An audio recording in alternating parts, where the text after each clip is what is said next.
பீர்க்கங்காய் வாங்கினீங்கன்னா எப்பவுமே சாம்பார் கூட்டு பொரியல் வச்சு சாப்பிட்றதோட இந்த மாதிரி ஒரு வாட்டி சட்னி வச்சு சாப்பிட்டு பாருங்கள், செம்ம டேஸ்டியாக இருக்கும். வாங்க எப்படி செய்யுதுன்னு பார்த்துடலாம்.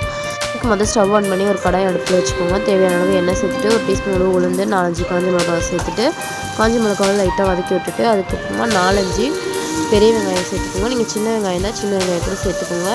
அதுக்கப்புறமா இதையும் நல்லா வதக்கி விட்டுட்டே இருக்கும்போது ஒரு கைப்பிடி அளவு தோலோட பூண்டு சேர்த்துக்கோங்க. அதுக்கப்புறமா இந்த மாதிரி 4 கீரி ஒரு 4 தக்காளி பழம் சேர்த்துக்கிட்டு அதையும் நல்லா வதக்கினதுக்கப்புறமா இதில் ஒரு கைப்பிடி அளவு கருவேப்பிலை, ஒரு கொத்தமல்லி ஒரு கைப்பிடி அளவு, கொஞ்சமாக கல்லுப்பு சேர்த்துட்டு அதையும் நல்லா வதக்கிட்டு கொஞ்சமாக பீர்க்கங்காய் எடுத்துகிட்டு வந்து சேர்த்துக்கோங்க.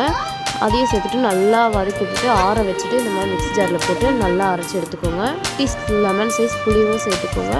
சேர்த்துட்டு நல்லா அரைச்சி எடுத்துட்டு வந்துட்டு அதுக்கப்புறமா தாளிப்பு கொடுத்துடலாம். ஒரு கடாயில் எண்ணெய் ஊற்றி கடுகு போட்டு கருவேப்பிலையை போட்டு தாளித்து கொடுத்தீங்கன்னா 2 இட்லி இல்லை 10 இட்லி சாப்பிடுவாங்க. ட்ரை பண்ணி பாருங்கள்.